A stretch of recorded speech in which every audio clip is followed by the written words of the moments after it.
I have it set so the camera like chills out when I'm not on, because it was eating my bandwidth. I'm gonna change that really quick. Properties. Deactivate when not showing. Boom. There we go. Fixed. Thank you for all the happy Father's Day, everybody. My wife is out with the kids at the park right now. I have to admit that I don't know. I kind of probably should have went to the park. I watched that Zero Lenny video 5 times. For some reason, I didn't recognize your voice as the IGN guide until last time. Yeah, that was me. Zero Lenny, I don't know if he posted the follow-up. He interviewed me about that not that long ago. Has he posted it yet? Thank you for the happy Father's Day, everybody. I'm doing okay. Gonna spend a lot of time with the kiddos later today, I think. But I want to get back to streaming, so doing that at this moment. We got stream beats going right now in the background. We got a lot of good news, Filaroni. I think this whole conference came at a time when Xbox, I think they really needed this. They needed this W. And I don't think it could have come at a better time, personally. I don't know how y'all feel, but feels good. Feels good to, like, it's not a bunch of drama. It's not about the layoffs. It's just like, okay, they've been cooking. And we've had a lot of that lately. Like, who else? Destiny. I actually got a good night's sleep last night. I just went to bed. I'm like, my sleep schedule is like really jacked up right now. So yeah. Just going through everything. I think what we're going to do is PlayStation third party now with like Horizon? I don't think so. But it is funny how the tables have turned, huh? Xbox going third party. Like, everybody is adjusting their release strategy. I wrote a whole article about it. Everyone like laughed. Ha! Nobody else was doing that. Then everybody else starts doing that. Oh. You know, sometimes I get it right.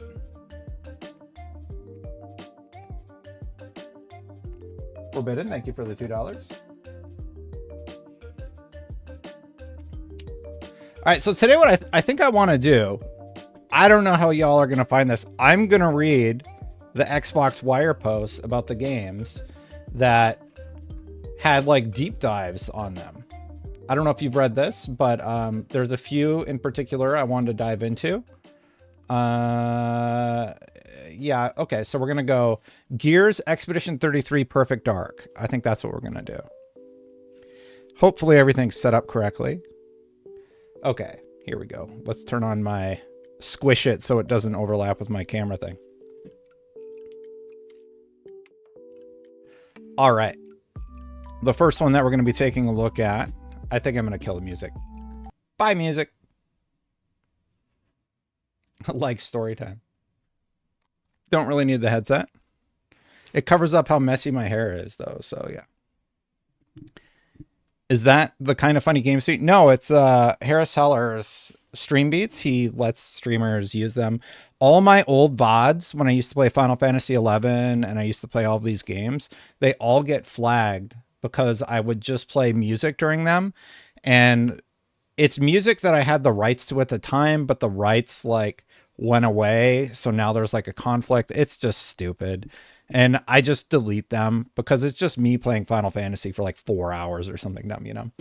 So the first one that we're going to be taking a look at is Reinventing a Mad World, why Gears of War E-Day represents the future of the series. And the reason that we're going to take a look at this is because there's a ton of context in these articles that I didn't get to catch up on. So we're going to start with a Gears article. We might jump to some of the videos that we're showing and sort of go from there. But let's start here for now. Good to see everybody, by the way. There's a lot for me to catch up on. We're going to skip the synopsis. Gears of War E-Day was unveiled in a surprise announcement during the Xbox Game Showcase today, alongside with an explosive trailer that takes us all the way back to Emergence Day. The trailer introduces us to this defining moment in the Gears of War series that sees the fearsome locusts make themselves known with a brutal ambush from below against the world of Sarah. Here we'll follow younger versions of the series' original heroes, Marcus Phoenix and Dom Santiago, as they begin their fight against the Locust invasion. This event is a catalyst for everything we know and love about Gears of War, and I caught up with developers at the Coalition to find out why now is the perfect time to tell that story. Well, I will say this, the idea of facing the Locust for the first time is really, really exciting.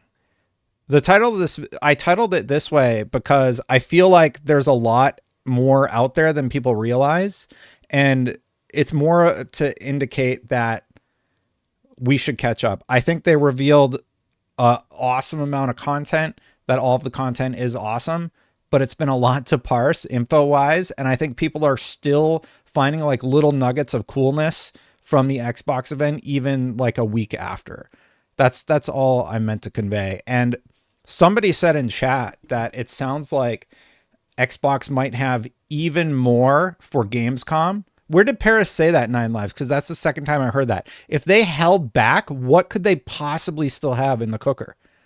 Like, there's the only thing I can think of is the Fallout remake of, I think they're going to remake 3. I wish they would remake the original. I think that would be more interesting because 3 had the graphical update and everything. Oh, and the handheld.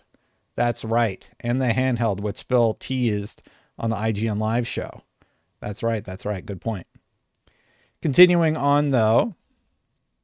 Need Fran's hairstylist. Yeah, my hair's sort of a mess today. Speaking to creative director Matt Searcy and brand director Nicole Fawcett, I find that the vibe inside the Coalition is ecstatic. The team is absolutely thrilled to be finally be sharing E-Day with the world. Over the last few years, the studio has remained purposely quiet but continuously busy, wrapping up Gears 5, shipping its Hivebusters DLC and Gears Tactics, all while adapting to the COVID pandemic and its changes to how studios are run. During that time, the shift in rhythm has allowed the team some time to reflect, figuring out what they and fans were truly passionate about in order to find the next great Gears story. We realized that a lot of the words we used to describe the franchise were what our fans also use. Phrases like brotherhood, brutality, pathos. I highly doubt a lot of people are using pathos. What's pathos mean? A quality that evokes pity or sadness. Okay. I've never used that word in comments. And awe. Okay, I hear that. Says Searcy. YE Day, that's the moment it all comes together. It's the heart of the Gears universe. Everything that happens is shaped by this day. And like this shot of the character, like he's a little sweaty. He's got a little bit of grime on his face, like a little bit of a bloody lip here, sort of. It's Marcus, I believe. It's so weird to see him without the bandana for me that it actually took me a second to be like, is that Marcus? I can't quite tell who it is off the top of my head. Gears of War ED, I think, is a really, really good time for the series to focus on because it is sort of the start. It's the origin, the start, as the, Coalition has been saying. It's where the whole series sort of kicks off, and it gives you a lot of opportunities to show like how the Lancer was created, how the Hammer of Dawn was finally realized. Actually, Hammer of Dawn was like created in Gears 1, wasn't it? That wasn't like a tool they had at their disposal in the lore, was it? Or was that developed during Gears 1? I can't quite remember. I do know you get it in Gears 1. It's like doot doot doot nuke. It's a really, really fun mechanic. Fans of those mainline Gears of War games can expect to feel at home with how Gears of War E-Day feels. The Coalition is working to recreate and improve the series' trademark. Third-person action, charging between cover in life or death situation, all set within an explosive campaign that combines satisfying gameplay and emotive character-led storytelling. However, all this is told through a modern lens and rooted in groundbreaking technology, giving the Coalition room to really build out those elements.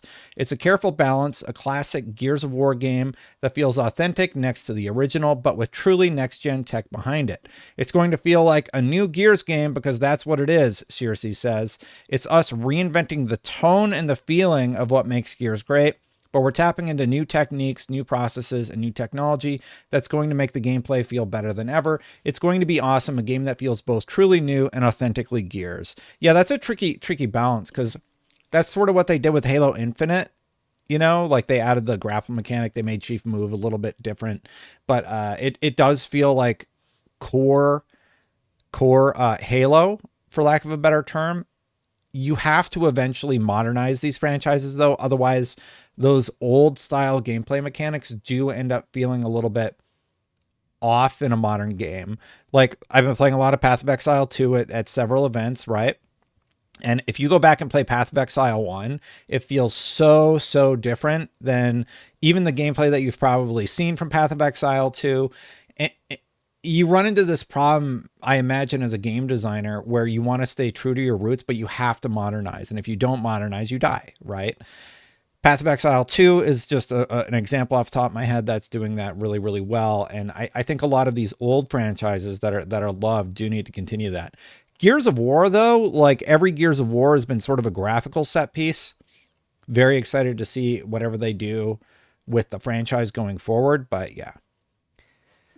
One of the thing about, so I've seen the comments about Joanna Dark's face. I think it's just because they did the up, like if you shot me from down here, I'm going to look like I have a big jawline also. But if you look at the straight on one, I didn't care about how her face looks so much. It was more the hair. People were like, oh, it's just the sunlight hitting it. Her hair's not red in that shot. She has like the iconic red look in all of the promo art to her hair. And yeah, I think Joanna Dark's totally fine the way she looks. I think it's just the angle, Dr. Sammy. Anyway, as the game unfolds, we'll get to see how an ill-prepared world responds to a threat like the Locust. The Coalition are being very intentional to recast the Locust not simply as foes, but as living nightmares. These aren't your typical alien or zombie video game antagonists. They're mysterious, formidable creatures that dwell beneath the earth, tapping into our deepest fears. The design brief was pretty simple, explained Circe. Locusts are the monsters under the bed. What would happen to the people of Sarah in seeing this overwhelming army of monsters and trying to figure out, what are you going to do? Yeah, I mean, like when they came out, you can't really do anything against this monster. It's basically like an alligator humanoid person. They're very strong. They're like stronger than most humans. So maybe even the suit is going to have to be figured out by that point. Because I have to imagine the suit has some sort of property that like protects humans better. And the reaction that normal people are going to have, if you don't know the lore, basically the lore is that the Locust came out of the ground one day, Emergence Day, and they just killed everybody. Like they almost wiped out all of humanity. So it's like a doomsday type scenario. And the military faction that the Gears team is part of basically figures out how to get back to it. Get Earth and humanity back. So it's going to be really interesting. Studio art director Orion Hanbeck explains further. When players experience E-Day, they see the monsters through the eyes of those encountering them for the first time. The design team prioritized redefining the Locust drone, which has slowly become more mere cannon fodder as the series progressed. We transformed the drone into something fearsome, physically intimidating, and utterly brutal, Hanbeck notes, highlighting its enhanced status just behind Marcus and Dom in the announced trailer. Getting the drone right was crucial. Everything else with the Locust, we're scaling up from there. Yeah, I mean, like, the design of the character, how his teeth are, like, on the outside of his mouth, it's really an interesting design aesthetic. Now, I don't know the lore too much. I am sort of curious. Yeah, Gears of War E-Day was like their one more thing. It was a great one more thing. The production team really nailed the cadence of everything. I think the design of the drone looks awesome, personally. A tale of origins, so that's great. That's kind of what I want to see, how like everything ends up coming together to be modern Gears. The E-Day reveal trailer wastes no time in reintroducing us to Marcus as he engages in a brutal struggle with the aforementioned Locust drone. However, unlike our previous outings with him, this is the first time that the seasoned Horde sawing soldier we all know is faced off against an enemy like this. You can feel the strain and helplessness as he jousts with this inexplicable monstrosity before finally fending it off, not with his retro Lancer, but a nearby television set. Yeah, they don't even have retro Lancers yet. The retro Lancer, you would charge and you would have to stab them, right? So they don't have the Chainsaw Lancer yet. I really hope they do the origin of the Chainsaw Lancer. But a nearby television set. It's this flavor of raw personal brutality and desperation that the coalition seeks to capture in Gears of War. Ide, Marcus, and the world around him are not yet equipped for this level of threat.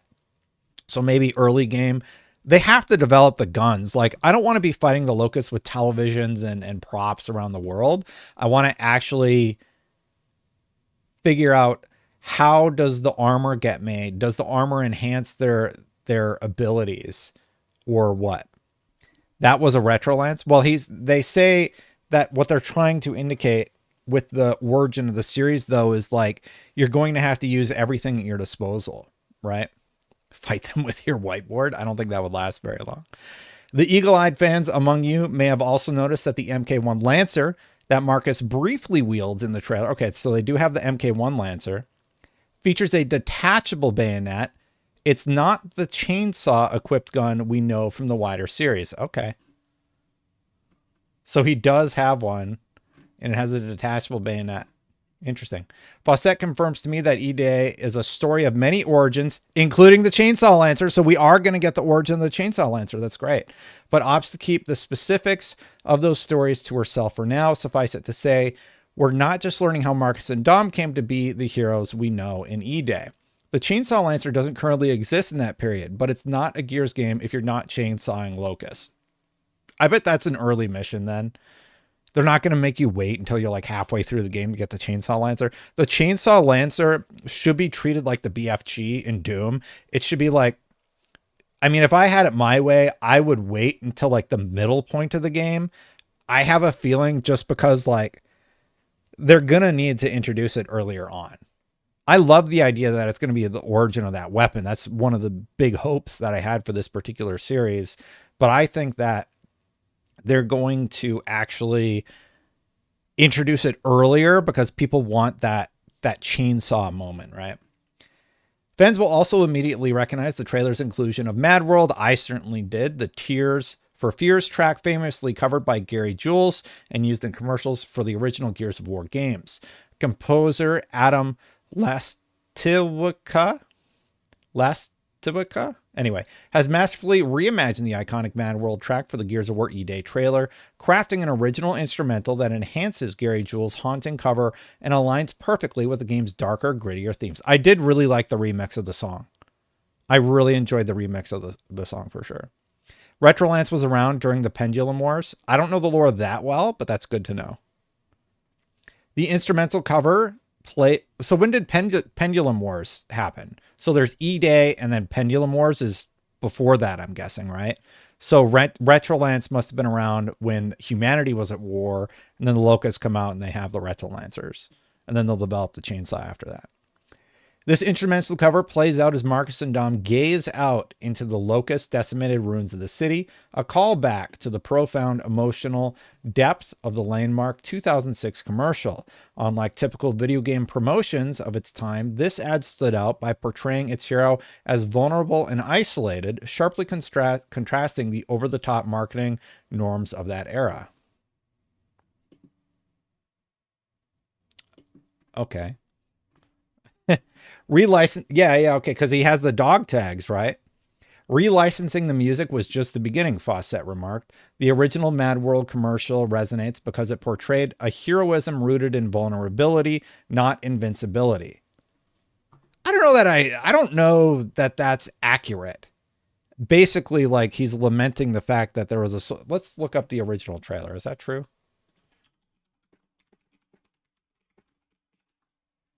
Gears of War original trailer.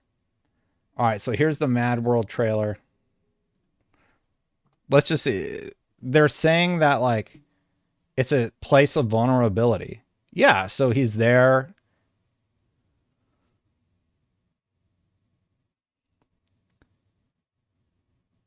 I have the music turned off because who knows if this is going to get copyright strike or whatever. So he's just kind of like lamenting the world lost for a moment. I don't know. He doesn't look too vulnerable to me. He's just going somewhere. I assume they know better than I do, though. This is the original Gears of War.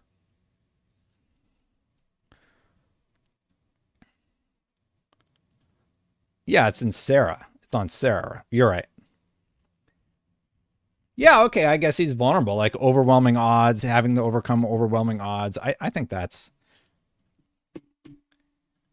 I get what they're saying now. I get what they're saying about the original trailer. The original Mad World commercial resonates because it portrayed a heroism rooted in vulnerability, not invincibility. We wanted to explore all the elements that made that ad memorable and impactful. This reflection shaped the approach, ensuring that the trailer did more than just evoke nostalgia. Our goal is to explore and reinvigorate the foundational ideas of the series. That's awesome. Because like the foundation is like you're a gear, you're a gear soldier and you're facing overwhelming odds and you have to figure out a way to overcome those overwhelming odds, right? No matter how difficult it is. And I think that speaks a lot to, I don't know, kids who are looking to play this game for the first time. Like they want that sort of machismo style thing. And I'm very happy to see them go right into that. There is that added layer, though, of the brotherhood that they mentioned earlier in the blog post and the camaraderie that you have with your fellow soldiers. And I think it's really cool that they're focusing on that in terms of where they're taking us on this story of Sarah and the Gears. As Marcus teeters on the edge in a fierce close quarters battle with the Locust, he swiftly outsmarts the drone by planting the Lancer into the wall, disintegrating the bayonet, disengaging the bayonet, and downing his foe with a kill shot. He takes a moment to recuperate before plummeting through the floorboards to what could presumably be his death at the behest of a giant emergence hole. We've not seen E-holes since Gears of War Judgment, the original Gears, and watching this cavernous void swallow up an entire building with ease is particularly terrifying. However, in this moment, we see the reveal of a young Dom Santiago reaching out to help him up. And for longtime fans, it's an emotional homecoming like no other. I agree with that. I think they did a fantastic job with the reintroduction of Dom. And I do hope Coltrane also makes an appearance again. Coltrane is the football star who ends up, rolling with his crew. And the trio was Dom, Coltrane, and Marcus. That was the original trio. And I hope they continue with that. The beginnings of Brotherhood. This story is, of course, told from the perspectives of a much younger Marcus and Dom, while the pair are seasoned veterans of the Pendulum Wars, as somebody brought up in chat, the human conflict taking place before the series began. So that's when the Retro Lancer was introduced. So that's been around for a while. That's why he has the armor already. This is a wholly new threat for the pair to navigate. The best Gears games have these super emotional themes around shared burden, belonging, trust, and loyalty. And Marcus and Dom have a really interesting relationship going into E-Day, Cersei says. To give some background context leading into the story of E-Day, Marcus and Dom are connected through Dom's older brother, Carlos, who died on the battlefield with Marcus. The pair were best friends, so Marcus and Dom are in the early stages of forming a kinship over a shared loss and navigating those emotions together. We're telling the origin story of Marcus and Dom and their bond. This is the bond that defines the franchise, Cersei adds. They're not the characters we know from Gears 1 to Gears 3. They don't have 10 years of fighting the Locust between them. When the game opens, they're supposed to be peace on Sarah, and they're trying to figure out life without this person they both loved. People are going to see formation of this brotherhood that is so iconic to Gears. I like that.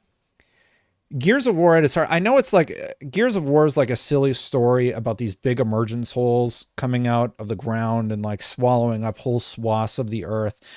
But it's really about war, how you deal with loss, how you will face these new burdens and this new difficulty together as a squad.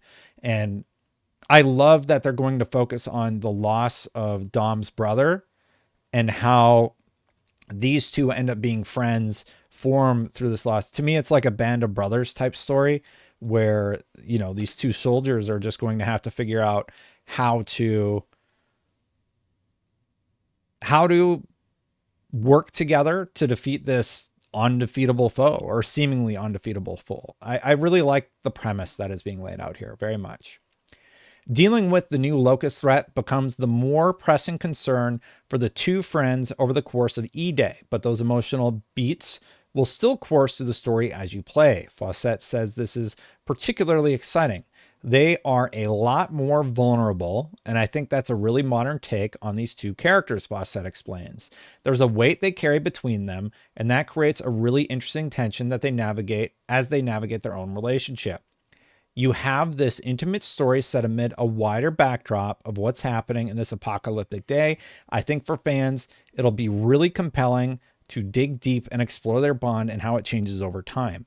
So obviously they're going to be a little bit more vulnerable and soft and such, but what comes out of whatever this story is going to tell is Marcus is really hardened, and to me, he almost like shuts off his emotions in a lot of these counters.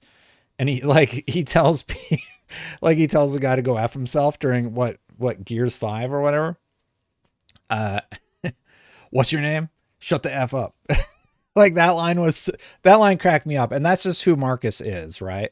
So that's where he's going to get. So I don't know what they're going to do with this early progression, but so far I'm liking what I hear. Key to the Coalition's vision is that in another nod to the original game, E-Day won't just be a marvel of gameplay and storytelling, but of technology too. Game development has come a long way since the first Gears of War game, and the Coalition, equipped with Unreal Engine 5, is prepared to take full advantage of this evolution to set new standards in technical prowess. When the original Gears of War launched, its Mad World trailer was nothing short of a revelation. Rendered entirely in-engine, it set a new benchmark for what gamers could expect directly from their gameplay experience, a rarity at a time when the chasm between cinematic trailers and actual game graphics was notably wide. Yeah, back in the day, everything would just be not real. Like whatever you saw in the trailer, it's like, well, that's not what the game's going to be like. It's just a set piece, right? Thank you, Dr. Killshot, for the Happy Father's Day. I appreciate that. Epic Games' use of their own Unreal Engine not only showcased their confidence in the game's visual performance capabilities, but also boldly declared the engine's power. The Coalition is honoring this legacy with Gears of War E-Day reveal trailer powered by Unreal Engine 5. Yeah. It looks so freaking good. Unreal is very, very powerful. Thank you, Jose. Yeah, I should be back at it. You know, I did everything there is to do in Destiny, so I should be... I don't want to speak too soon because, man, I think I'm just getting old. I've been so tired at the end of the day, and I know I've been weird with my posting, but like, it's basically get up in the morning around 7, and it's either dad or work until 9, 8:30, 9 o'clock. And then I can do whatever for like a few hours. And if I push it too far and go to like 2, so yeah, it's a lot being a dad. Say thank you to your dad. If you have a father, I still got to call my dad later today. Wish him a happy Father's Day, you know? With the advancements in Unreal Engine 5, the leap in technical capabilities is tremendous, explains Kate Rayner, studio technical director at the Coalition. This includes over 100 times more environment and character details than Gears 5, hardware ray trace lighting, reflections, and shadows, next generation destruction and gore, and cutting-edge animation and technology, to name just a few of the countless improvements that will make Gears of War E-Day an unrivaled visual experience. I mean, Colin Pendy, like, he's been already teasing that this is going to be great. I'm sure it is going to be great. I personally, the game already looks good. You could literally make the same game in Gears 5 as Gears 5, and I'm sure it would be a stunner. The thing is, with Unreal Engine tech, like, it doesn't need to be cutting edge. I'm happy it will be. Gears of War has always pushed those boundaries of what the Unreal Engine could do. But we just came off of Hellblade 2, which was a graphical stunner that doesn't equal game sales. The gameplay is the most important thing. Graphics cannot take priority over gameplay. Gameplay has to be good first. Figure out how far you can push the graphics after that, and then let's go, you know? But don't do it the other way. Don't push graphics as far as you can go, then figure out what gameplay you can still do. It has to be the reverse. I will say this, though. Coalition's never gotten this balance wrong. I've never heard that Gears of War like suffered performance-wise because of some graphical thing they did. As a matter of fact, Gears 5, allowed the game to run like 120 frames per second, like you were able in multiplayer to push it up to that, it would dip base resolution down to 1080. The base resolution is not as important as the smoothness of gameplay. Our ambition is to once again set new standards in technical excellence, Rainer adds. We have a fully modernized games from the ground up, infusing the DNA of Gears with the full capabilities of modern gaming technology. Every character, environment, and animation in Gears of War E-Day has been completely rebuilt. Why? In Unreal Engine 5, allowing us to portray the Gears universe with unprecedented detail and fidelity. We talk about these ballooning budgets and such in game development. Why would you need to build it from the ground up? Like, do you really need to like redo the envelopes on the splines and such for the character designs? I think one of the things I notice in game development is like, we did everything from scratch. It's like, well, your last game was in Unreal Engine 4. Couldn't you save a little bit of budget and reutilize some of that? I would like to talk about a dev like, there's overwhelming concerns about ballooning game dev budgets. Why would you opt to using the same stuff or rebuilding everything from 4? No game using Unreal Engine 4 or 5 has ever run fully on native settings without using the upscaling and all that DLSS, FRS, or whatever. Yeah, I mean, but you should utilize those tools. Not utilizing those tools would be silly. I question that it was necessary to rebuild from the ground up, and I would love to ask like a game dev, why would you opt to rebuild from the ground up? I don't want the PR answer, because it feels like you're throwing away years of experience and work from Unreal Engine 4 just so you could say you did it. My question is, why is it necessary? Is it because like the envelopes don't work with the rigs that you put in the characters now? I would love to learn more about that. Our goal with the announcement trailer was to highlight our commitment to pushing the boundaries of both storytelling and technology in gaming. Fawcett adds, when you look at Marcus and Dom from the original games, they're big, beefy tanks, exaggerated in their design. As you've seen in this trailer, you can see how these guys have really come to life as human characters in E-Day. Well, I mean, I still think that they're always the big, beefy tanks. Sorry, somebody said DLSS should never be a requirement, but an option. DLSS made developers sloppy with optimizing games. The way the technology in Gears of War has been developed in a way where whatever you're focused on is getting rendered in full graphical detail, and then the outsides of it are rendered at a lower resolution. This actually works to their advantage because they'll usually do like sort of a depth of field look to whatever's happening on the battlefield. And I think it's a really smart utilization of, I think it's variable rate VRS. They use VRS in the games. I would have to look for it. I think that's a really smart way to utilize the technology without compromising what the viewer and the gamer gets. I do agree that DLSS has been a bit of a crutch for devs. I do not think that is true in any respect for the Coalition. The Coalition seems to look at how they can utilize the technology that is available to them, not as a crutch, but as a tool to offer a better experience. And that's why I think they are one of the best in the industry when it comes to this sort of stuff, right? So you can say that devs have used DLSS and all of that stuff as a crutch, and I would agree with you. Not in the Coalition's case. The Coalition looks at the technology that's available, how it's being utilized, and how they can use that as a strength rather than a crutch. I think variable rate shading is a really, really good example, because instead of like just slapping that on the game, they utilize it to offer a better look that allows you to focus on the things that you need to focus on within gameplay. It offers like a little bit of a depth of field look. So artistic design meshes with technology design in a way that really, really comes together really, really well, right? So lazy or using it as a crutch, it just doesn't apply with the Coalition. It just doesn't. The future of Gears, of course, this isn't the end of other ongoing stories. In the Gears series, the team is content with the stories told in Gears 4 and 5. Whoa! They're content with it because they ended 5 on a cliffhanger. What? and is by no means abandoning them, but the collective passion for such an iconic origin story was simply too great to ignore.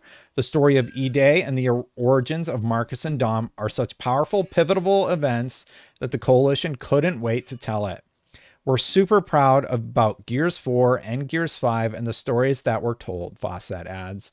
We're not retreating from that storyline in any way, but in this moment, we had an opportunity to write up our next step, and this one just felt too good to miss. It's also important to note that E-Day is not a spin-off. It's a completely new entry to the mainline series set earlier in the timeline. The events of the game not only serve as an exciting origin tale of two beloved characters, but it also adds detail and context to this period that will resonate through stories that will follow.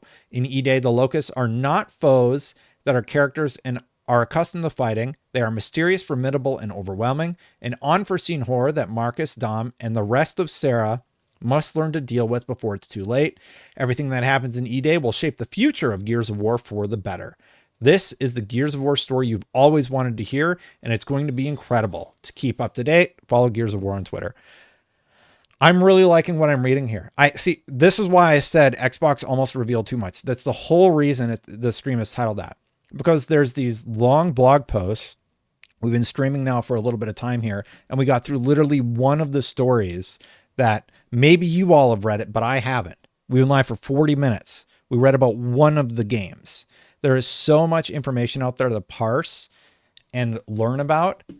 I'm very excited to see more and learn more, honestly. Let's go to Xbox really quick. Let's watch that Gears of War Emergence E-Day trailer. Let's find it here. Here it is. It's 2 minutes, 20 seconds. All right. Rated M for mature and all that. All right. It's being weird. I'm going to put my headphones on for this one.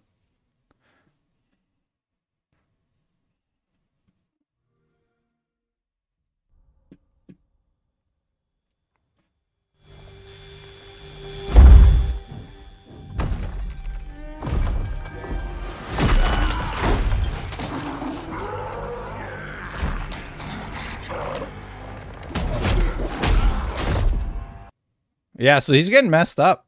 Like, it's no joke. And just look at the size of their feet. Like, they're huge.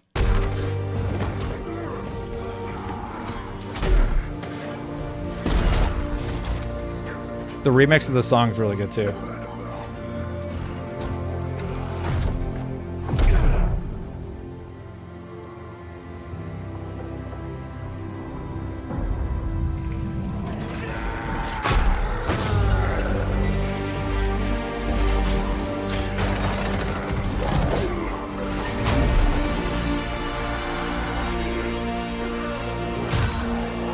Literally getting chills watching this. This is crazy.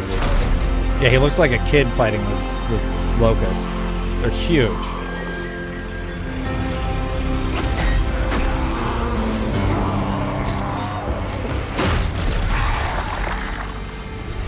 And the gore is intact. That was nice to see.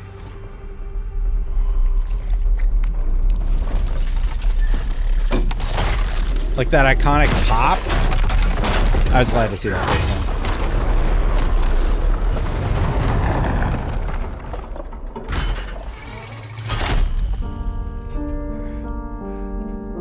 They really nailed this trailer. This trailer is so good.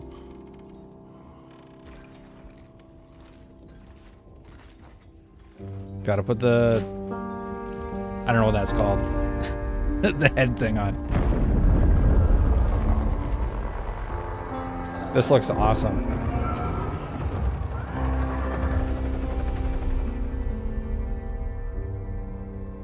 No date on it yet. Love the remix. Perfect. What was down there? Lava? Let's take a peek. No, I think it's just other emergence holes. So like if we go back to this shot really quick, this, I'm guessing this is an emergence hole. This is an emergence hole. This is an emergence hole. Philoroni, Destin, why they have to rebuild stuff from UE4 to 5 is that Unreal 4 can only handle a few million polygons, where 5 is around 9 to 10 billion. Okay, so you can move it over, but have to keep the bar up. You must rebuild assets. I understand rebuilding assets. I'm talking about the rigs. So I wonder if the rigs need to be redone too. I'm not like, I think all the models would need to be redone. All the environments probably need to be redone. But stuff like the animation rigs is more what I'm questioning. I made this terrible animation in, oh my goodness. Let me see if I can find it. It's on like some old YouTube channel. Let me see if I can find y'all the animation. This is my experience with this sort of stuff. All right. Let me see if I can bring it up for y'all, okay? It's like an old animation I did forever ago for college. Yeah, so this is how big of a Gears of War fan I was. I did this in 2007, and it's terrible. I turbo smooth it. I did all sorts of stuff wrong. So, yeah. So this is a character I made for my animation final. He's supposed to be in a room. I don't know what I was doing.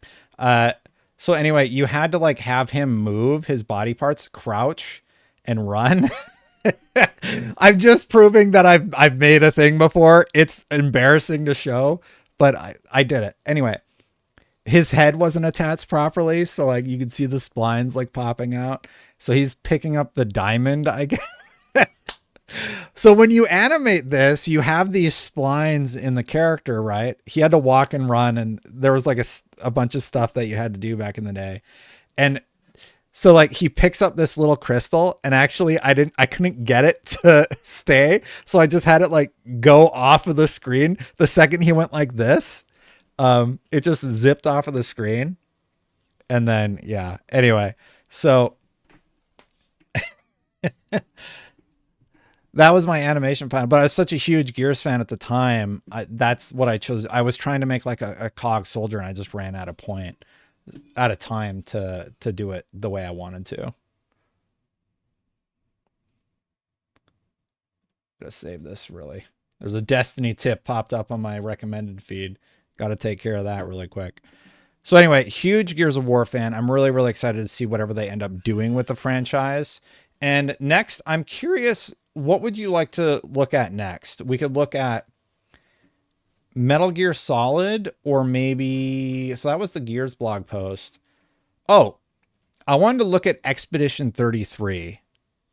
So let's take a look at Expedition 33. We're going to look at the trailer first.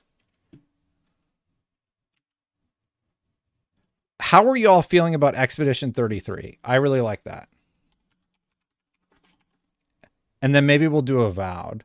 So here is their product, not yet. Their trailer. Let's take a look at the trailer because it's a really, really interesting game. This is what Final Fantasy 16 should have been. I mean, I think Final Fantasy 16's regarded quite well, so I don't think there's anything wrong with how they handled that. I do like that this is a modernization of the turn-based RPG genre. And paint again. Paint a new number. The premise is there's a character known as the Paintress who paints a new number every year, and all those people go away who of that age. Ticking down every year. So it seems like this guy loses his wife. And everyone of that age vanishes into nothingness. Yeah. Every year she paints again. And there's a every particular year, shot. an expedition departs. Like this shot looks so good. Like look at the silhouette of light on his hair, of her light, and like how that separates them from the background. It's so pretty, for lack of a better term. Destroy the Paintress. Yeah, it's actively turn-based, meaning it's turn-based, but God, it looks so freaking good. Like it looks really pretty. We'll break the cycle so she can't steal anyone else's future. And that's Ben Starr. This world is full of wonders. Yet everywhere we go, we... Yeah, this shot of this character, she seems to be one of the main protagonists along with the guy. Maybe it's, she looks young. She looks like 20 or something. Do you mean we're the only ones left? The combat looks so fast. I just want to go back here for a sec because they bring up the combat tree for a second. So yeah, it's traditional like item skills and attack. So you can aim, And then when you actually go into combat, you have to do stuff. Like you have to tap A at the right time to get perfect timing. I really like that. It's going to make it much more intriguing. And you can do counters too. I'm into it. That's got to be 10-star. It looks like it.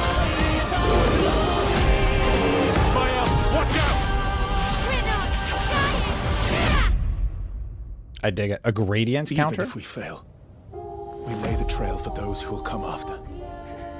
Right? We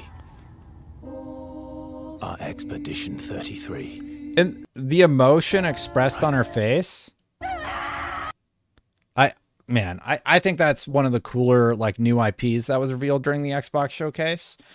They do talk a little bit about it on the blog post. So let's talk about Expedition 33. Hi future expeditioners. We are Sandfall Interactive, a team of around 30 passionate developers in Montpellier, France. And we are thrilled to reveal our project to you today, Claire Obscure Expedition 33. 30 devs. 30 devs made this. That's nuts. Coming to Xbox Series X and S and available day one on Game Pass. We poured our hearts and souls into creating the game of our dreams, so we sincerely hope you enjoy our reveal trailer. The Paintress and Cycle of Death, Claire Obscure Expedition 33, or just Expedition 33, is a brand new reactive turn-based RPG that will transport you to a beautiful, surrealist new world inspired by France's La Belle Epoque? It's been a while since I spoke French. Je ne parle pas français. A period famous for its stunning and lavish contributions to the country's world-renowned culture of art.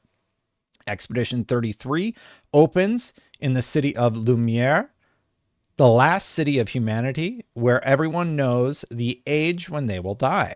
Once a year, the paintress wakes and paints a number on her monolith. The number represents an age, the age of everyone who will soon be erased. Year by year, this number ticks down, more people will die, and old age is not so old anymore. Soon the paintress will wake again and paints 33, condemning everyone of that age to a gentle death. Gentle. I mean, evaporating into nothingness. I don't know how gentle that is. But with only 1 year left to live, the members of Expedition 33 embark on a quest to destroy the paintress. This shot is so freaking good. The detail in the characters is just like astounding. Like her arm's all messed up. What's going on with her arm?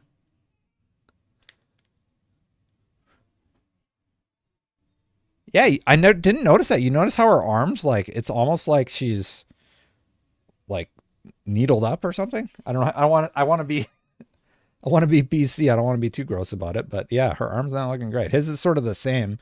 Maybe that's part of the mechanic. Anyway, you play as Gustave and his fellow expeditioners on their impossible quest to end the paintress's cycle. Your journey will take you through a vast and beautiful fantasy world where you'll battle deadly adversaries, befriend fabled creatures, that sounds cool, and discover traces of expeditioners who came before you. So you're going to learn the stories of those who also tried this. Yeah, that's cool. Along the way, you'll grow your bond with your fellow expeditioners and piece together their personal stories of heart and heartache together.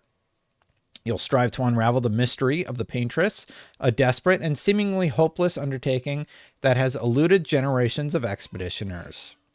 Our reactive turn-based battle system. Now, this is the thing that had a lot of people hype because turn-based RPGs have been criticized by some for not being like interesting enough. Like you just execute your attack, they execute their attack. I kind of like that pacing, but this is adding like a little bit more zhuzh to that, for lack of a better term. At Sandfall, we're huge fans of turn-based RPG action games and Souls-like. For Expedition 33, we wanted to create something unique that combines the depth of a turn-based game with the thrill of executing a dodge or a perfect parry. Nate fell down. Mama's got... Okay, he's okay. they were playing out there. I think he's okay.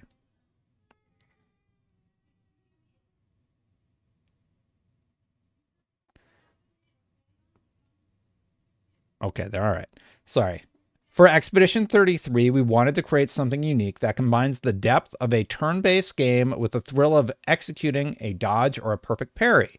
And so was born our unique reactive turn-based battle system. Each member of the expedition has a distinct playstyle with their own unique mechanic. You will be able to further customize each character's stat growth, expansive skill tree, and gear alongside a wide range of learnable passive traits, offering endless opportunities to fine-tune your preferred strategies.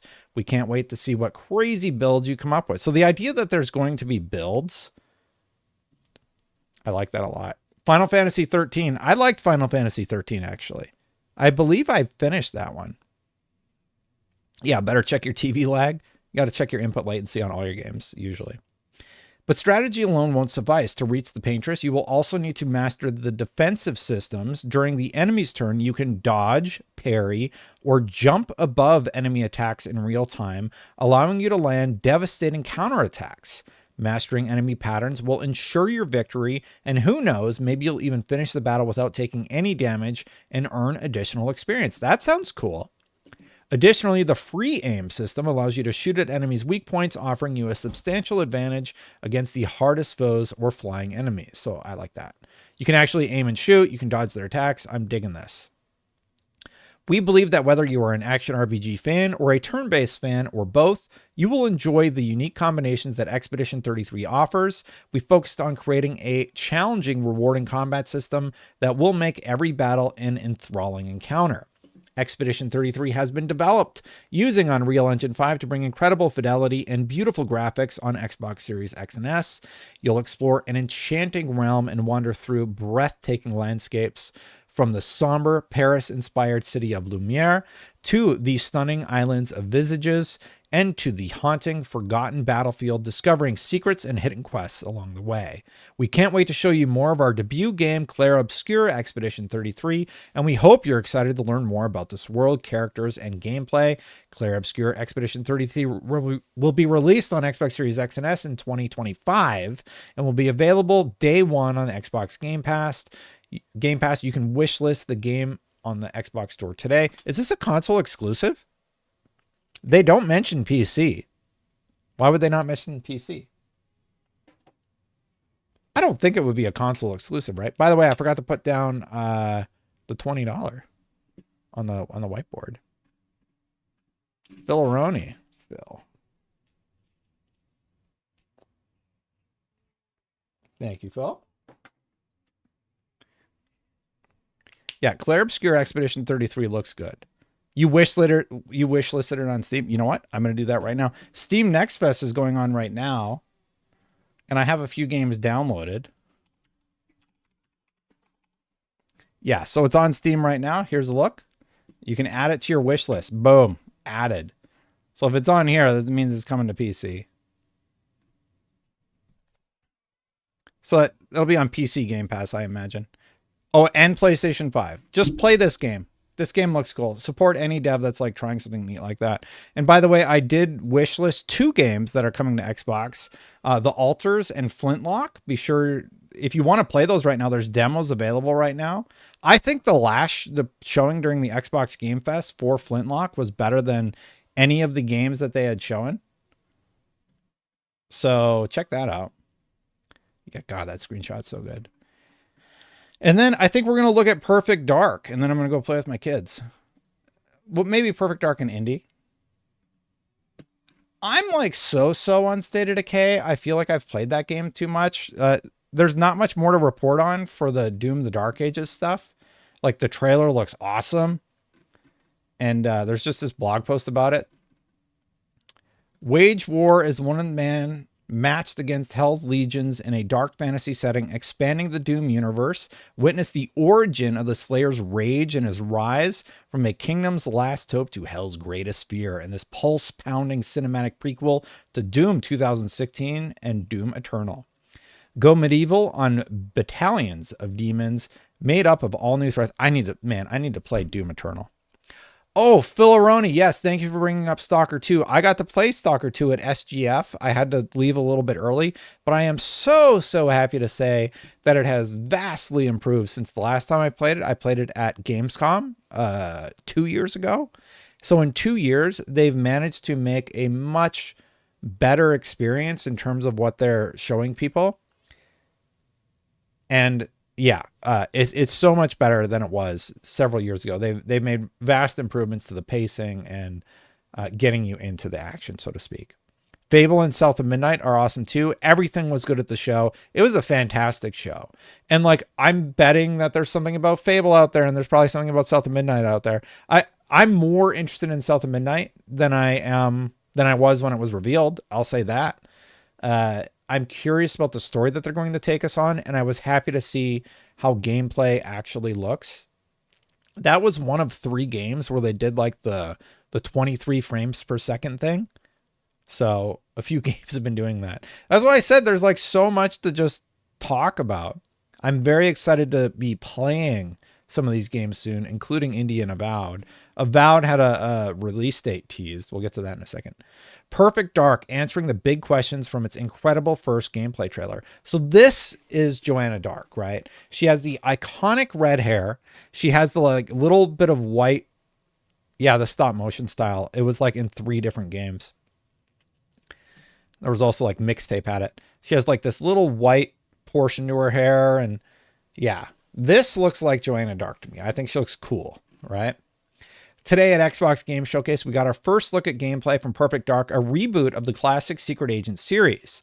The fascinating new trailer gave us hints to the Secret Agent Joanna Dark's mission, showed us her descent into the game's near-future Cairo setting, and then gave us a tantalizing glimpse of the all-new Secret Agent-inspired gameplay. Of course, when you're given a look at such a highly anticipated game, you're always going to want to ask more questions, and thankfully, I was able to go straight to the source to get more details from members of the development team. The initiative is co-developing Perfect Dark with Crystal Dynamics and other partners to make up Team Perfect Dark. Let's take a deeper look and answer some of those burning questions. So real quick, here's the trailer again. And I want to show one particular part. So this, her hair isn't red. So this is her. And the image that we see in the blog post is not red. Everybody says, oh yeah, her hair's totally red. No, it's blonde. She's blonde in the shot. Stop telling me I'm crazy. Everybody acts like I'm crazy. No, her hair looks totally... This... Okay. Here, blog post. We got the freeze frame of her here, and this is the other shot. I think it's a misdirect. I think it's a misdirect. It's a blonde streak in her hair. I think like that's her sister or something. They're doing like a Avengers thing. And they're both dark. I think it's a misdirect. Her hair is red with blonde highlights. You're telling me, like, I know I'm colorblind. This looks like a blonde to me. Like maybe strawberry blonde, but it's way too blonde versus that. I don't know, man. I'll take y'all's word for it. I think it's her sister. I think it's like a trick. Because they don't call her Joanna Dark. They call her Dark.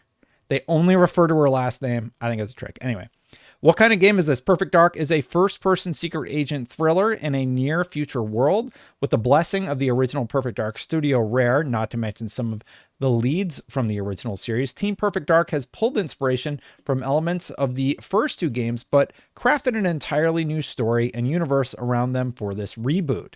I hope to like Alien at the end. Yeah. Destin has some of the worst takes. She has red hair. That's just lighting. It's literally the same actress. I don't know, man. We'll see. I'm not saying it's bad. I'm not saying there's anything wrong with it. To me, I see like the red here on the edges, but this is blonde. This is red. Anyway. For previous fans and new players alike, the new game offers a fresh take on the secret agent experience and is a great opportunity to jump into the world and character. though fans will have moments that resonate with the history and memories of the original games, no prior knowledge is needed for this new experience. I am glad that they're restarting it. Yeah. Guys.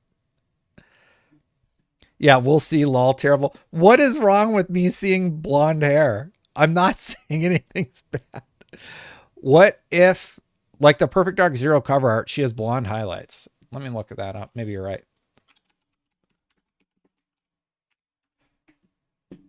Okay. Got it. So here's, I don't know. When I look at Perfect Dark Zero, here's what I get. The platinum hits box. Okay. I hear y'all now. I'm still going to hope it's like her sister or something. I think it would be really cool if it was a little bit of a misdirect personally. So maybe it's like me hoping that, yeah. Ever seen colors in different? Why are you guys getting so mad? Why are you angry about this? I'm just like, oh, it would be really cool if this was a misdirect and it was her sister or something like that. No, you're bad. Okay. So, all right. It is just lighting. Everybody's just been telling me it's the lighting anyway. So yeah, I like the idea of a misdirect still, that there's two darks in this world. At the widest level, Perfect Dark will be a single player experience with a set of missions, but with choices offered on how you complete those missions. I like that. So like they're mixing like Mirror's Edge. They're mixing in ideas of like Deus Ex, where you can like play each mission with a little bit of a different outcome or a different way to get to the completion point. And I really like that. I'm not dying on any hill. I just thought her hair looked different. Like that's all I was discussing. Anyway, the developers tell me that the focus was on creating an intuitive movement system, which lets players find interesting ways to tackle their objectives. Add to that a combat system that allows for both melee and gunplay, stealth mechanics, and liberal use of gadgets. And Perfect Dark is a game that will present players with an objective, but let them figure out how they want to achieve it. Team Perfect Dark doesn't want this to feel like any one genre. It takes in elements of first-person shooters, immersive sims, and stealth action, but blends them into a seamless whole. I actually really like what they're doing here. With like doing all these little different things from games we all love. This shot is really good. This feels like a modernized Perfect Dark, like exactly what I was sort of hoping for. I really love this shot. It's like what they did with Tomb Raider. Like when they modernized Tomb Raider, I think they did a really good job there. No, I like this shot. She looks great. Like I said, in this shot, the one that everybody's like talking about, it's like the camera's down here. The camera's like here and they're shooting this way. So yes, she's going to look like that. But this is Joanna. That's, well, what do we have? We had the old Perfect Dark up, right? Here's the platinum hits box. Expedition 33. I like the new take. Personally. In this reboot, Joanna, voiced by Alex Wilton Reagan, with Alyssa Bybod lending visual light. Who's Alyssa Bybod? Is this going to be safe for work? Oh, dang. Wow. Well, they did a good job there. So this is Alyssa. This is the character. Was another shot of Alyssa.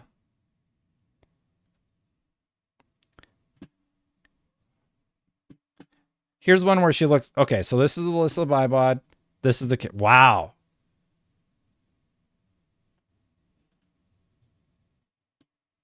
Yeah, I think it's basically one-to-one. That's cool. Lending visual likeness is an agent for Datadyne with a deep personal connection to what's happening in her world. In this case, the title Perfect Dark is more aspirational. This Joanna won't be perfect, but she's striving to be. She'll make mistakes in this journey and learn from those experiences. Learning who this Joanna is proves to be just as compelling as the story itself. What do you think about the likeness? It looks good, right? I can't quite. Her freckles are pretty So her chin's like down. I'm trying to find a shot. Maybe this one. So her chin's more down in that one. But her mouth's open. Yeah, I think the likeness is pretty good. There's another one where her chin's more down. Yeah, nailed it. That's freaking great. It looks just like the actress. I like it when it's accurate. Have you noticed how much, as of late, game characters are getting criticized for looks? Stellar Blade, I think it was Outlaws as well. Yeah, and like those are two really weird examples. It's like Stellar Blade was criticized for looks for one reason, and Outlaws was criticized for another. It's really like, I made a video that's a terrible video you shouldn't watch, but it was a trend I noticed happening like a year or two ago, and I just don't like it very much. Thank you, Phil. The Outlaws thing, though, one of my previous streams, I sort of talked about it. I'm like, I don't understand why all the other characters look like their actor counterparts, and for some reason the main protagonist, like, it doesn't look like the actress. In this instance, that's not true. It looks exactly like the actress, which is awesome to see. They did a really good job with Perfect Dark. Where is the game set? Perfect Dark's near future world has been impacted by what's known as the Cascade, in which the planet has suffered from a series of environmental disasters, rendering entire regions inhospitable to human life. In the wake of the disaster, a hypercorporation known as Core Mantis steps in to create a solution known as the Gen Network and deploys it in Cairo, restoring ecological balance and creating a freshly walled city insulated from the hostile environment outside to become a center for technological innovation. In its wake, other hypercorporations step in to continue that regeneration, but as you might expect, not all is as it seems, and their motives may be less altruistic than they appear. It is key that the setting communicates a hopeful future, seeing a world with both destruction and restoration, the bleakness of the past countered with a sense of promise. It's into Cairo that Joanna enters. The setting was chosen to offer a counterpoint to other secret agent stories and media at large. Ancient Egypt and modern Egypt have been seen by many, but a near future take on the country is truly something new. Cairo itself offers for a balance of deeply old and startlingly new that suits the speculative fiction at the heart of Perfect Dark. I think that's a good spot. Yeah, Fable looked really good also.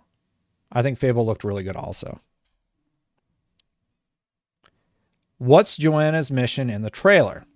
Joanna is being sent into Cairo to find an apprehended Daniel Carrington. Is Daniel Carrington mentioned in the old games? And we see her enter a district called Garden City and an area of Cairo in real life too. In Perfect Dark, this is a more affluent and cosmopolitan area of the city, and Core Mantis has selected it to be revitalized by its new Echo technological process.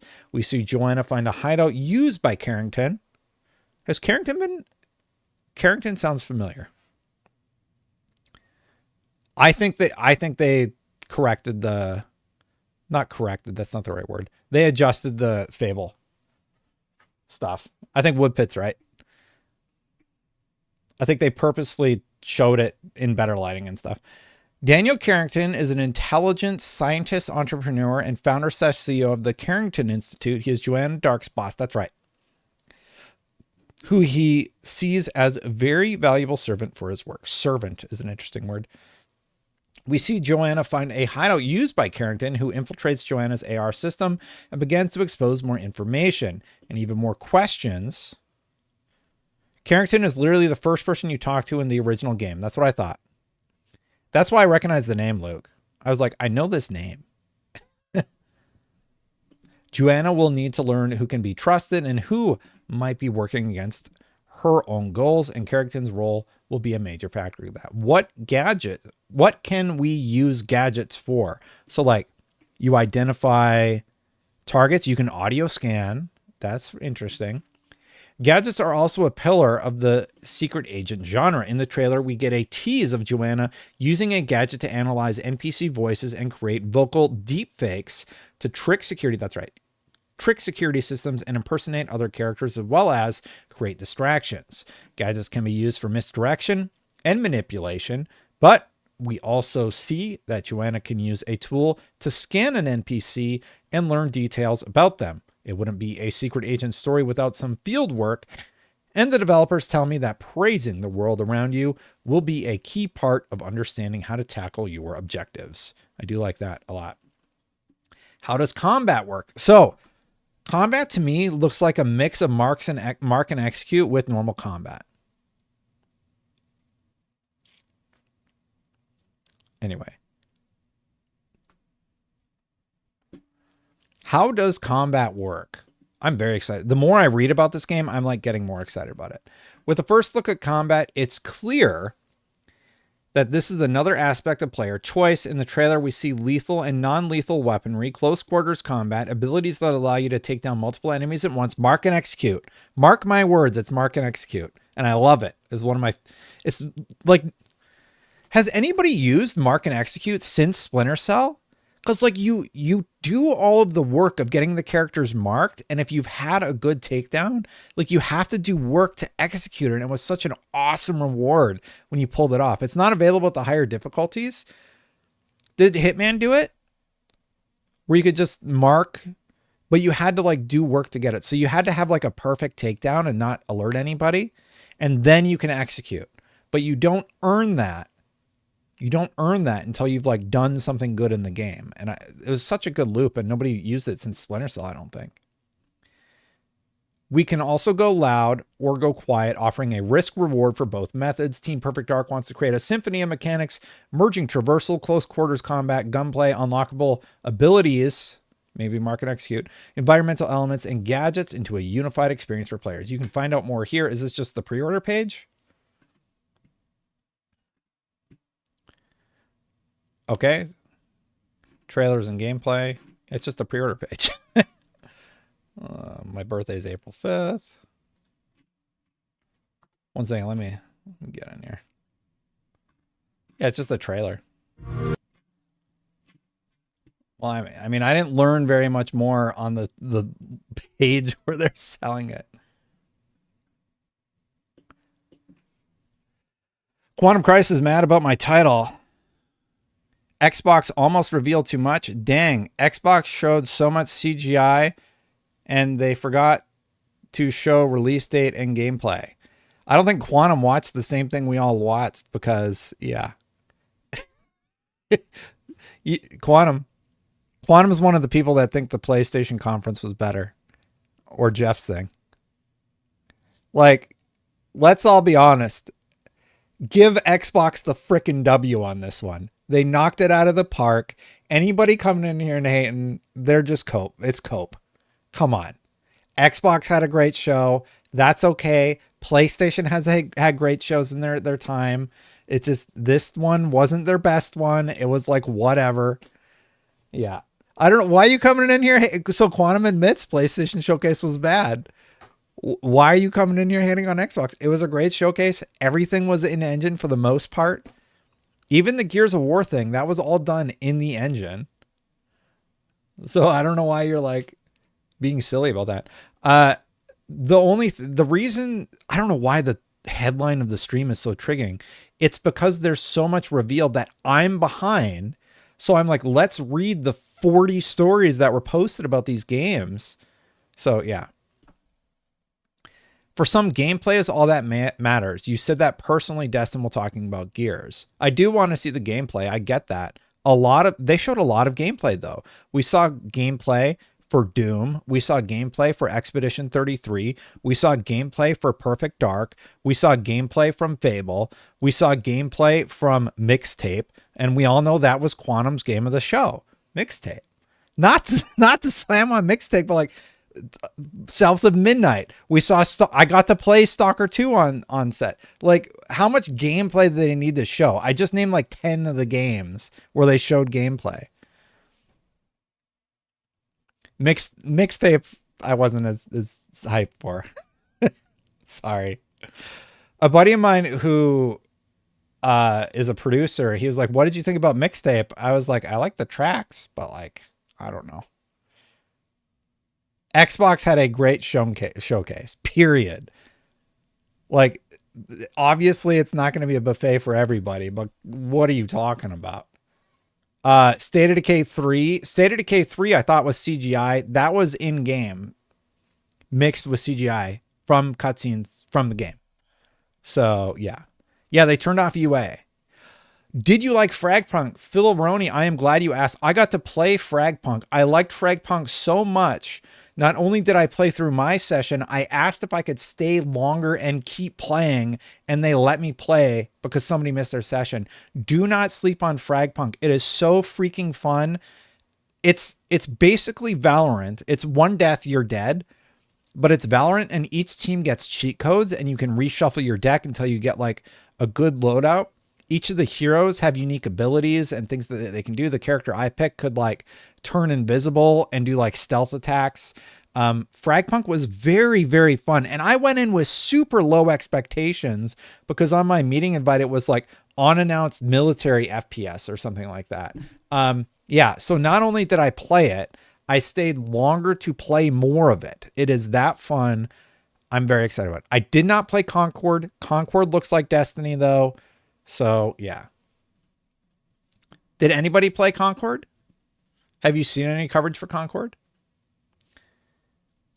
Oh yeah, here's just real quick while we're talking about all that stuff. Avowed, the rumor is 12th of November. They took that down though. So here's a first look at Metal Gear Solid Delta, the boss redo. I'm digging it. Metal Gear Solid Delta looks really, really good. They also, Wario posted the collector's edition. I like that it's Snake. Like, why is he in the box? So it's like Snake with the, it's sort of like an interesting just choice. Why not do the Metal Gear, or whatever the Shagohod? Why not do the Shagohod, right? I'm digging this though. Do they have a date for this yet? So this is a link. It's Target. What's the date? No release date yet. So we don't know when the date is. Yeah, Wario just does good promos. Oh, I was going to watch this. Legacy style also applies a visual filter to more faithfully recreate the screen look of the original game. And somebody posted this where like they had already shown it. I don't know what that means. So what is the faithful recreation? Is it just like weird camera angles? Very excited about that. I covered off on Stalker 2. I said that I played it and it was much better. We did Expedition 33. Oh, yeah. So overall grading. So we had somebody coming in here saying the showcase was bad. Here's my poll. 6.1 thousand votes. 79% of people on this channel gave it an A grade. But you know what?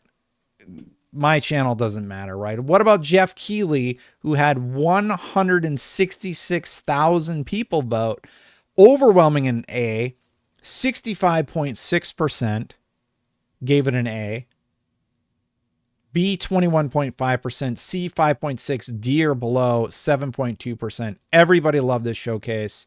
Like even Pio, who is like, he's more PlayStation centric. State of Play D, Summer Game Fest D, Xbox A. Stein, who works at Xbox, gave it an S tier. It was one of the best showcases that we've seen in years.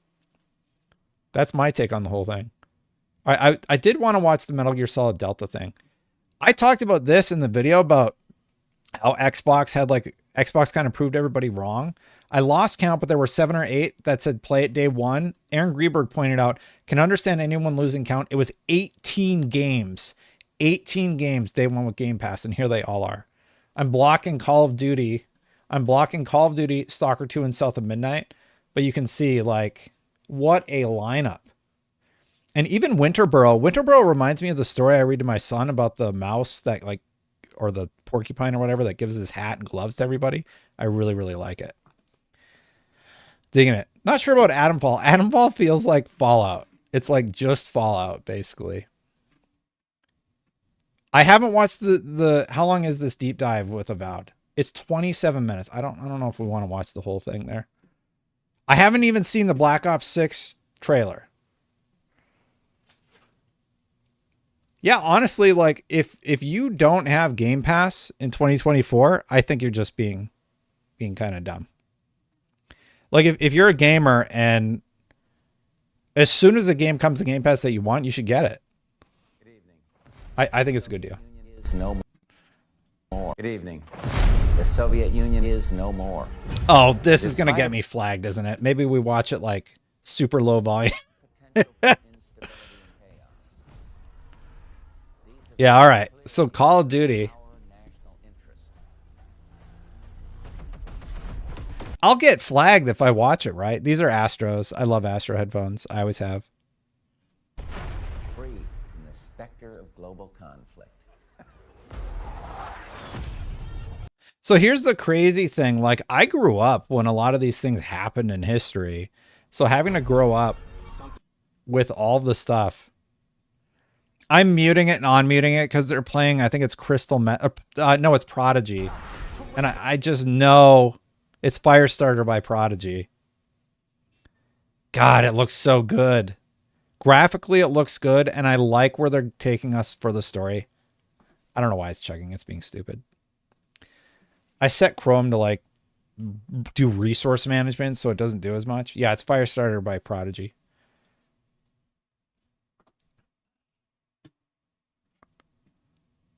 I'm into it. We're going to watch it muted. I don't want to get flagged for the song. Yeah, they did a deep dive on the new movement mechanics. The gameplay just looks good, man. The fact that they have, like, Saddam Hussein as a character, I don't know. I guess he's a historical figure, so they don't have to worry about it, right? Is that a robot? What was that?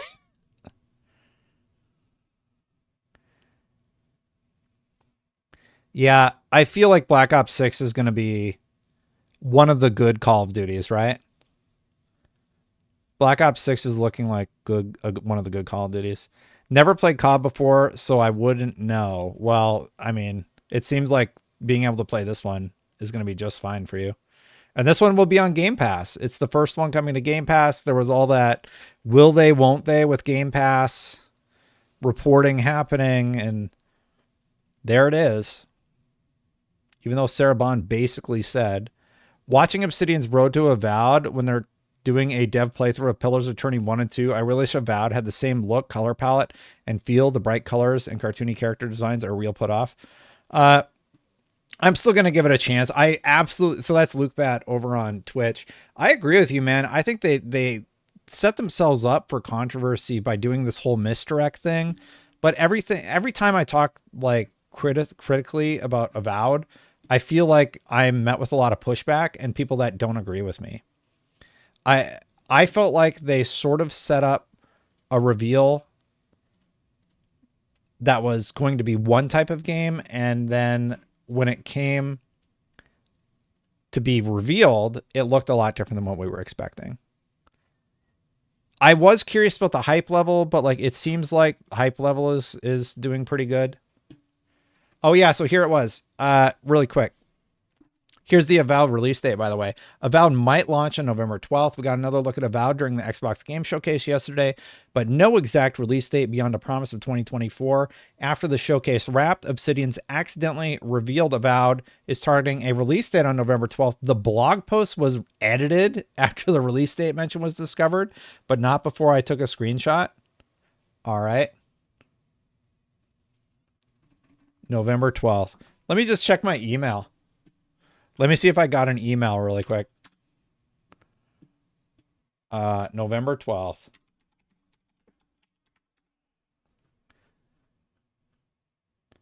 Okay, it's not there. Let me just see if I'm signed up for anything.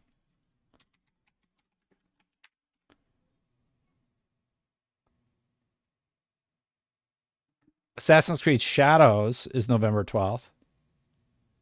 I think. Maybe that's the soundtrack. I don't know. Not seeing anything about Avowed, but November 12th makes sense, right? Makes sense to me. Where were we? Indiana Jones looks good. State of Decay 3. What is this? New games? Gears of War E-Day will have multiplayer. I don't know why that was controversy. Let's just not talk about that. The Avowed release date. And, okay, so here is the one last thing I want to talk about today. And that is, do you think Indiana Jones looks bad, Eat Fresh? I think it looks fine. It looks a little camp. Hey, Stracy, good to see you over on Twitch.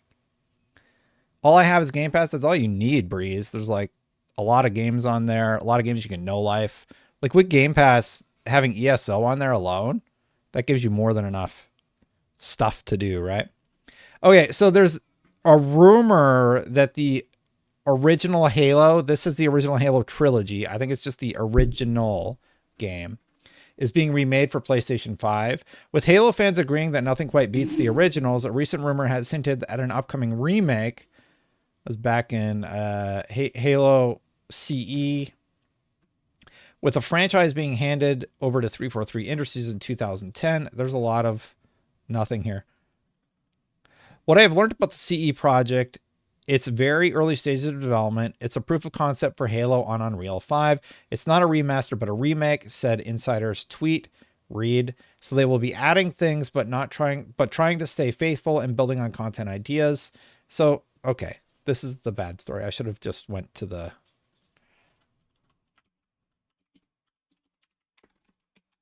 So there's a Halo remake story going around, and Gaming Bible popped up.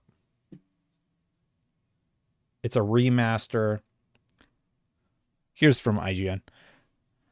Microsoft is reportedly working on a remaster of Halo Combat Evolved, and there are suggestions that it may come to PS5 in addition to Xbox. This is from The Verge, but The Verge thing is behind a paywall, so yeah. Tom Warren writes in his Notepad newsletter that Halo is one game being considered for release on Sony's console. Warren notes that it is in early days of development, so it is very unlikely that they will announce. Halo Combat Evolved was developed by Bungie and released in 2001. In 2011, Microsoft published the anniversary version, which is fine. The report is part of a larger discussion on Xbox's gaming strategy after the publisher announced that some of its first-party games would see a release on beyond the Xbox hardware ecosystem. So this sort of broke right before the events and everything like that. Long story short, I wouldn't be particularly upset if the Halo remake happened and it was released on the PlayStation 5.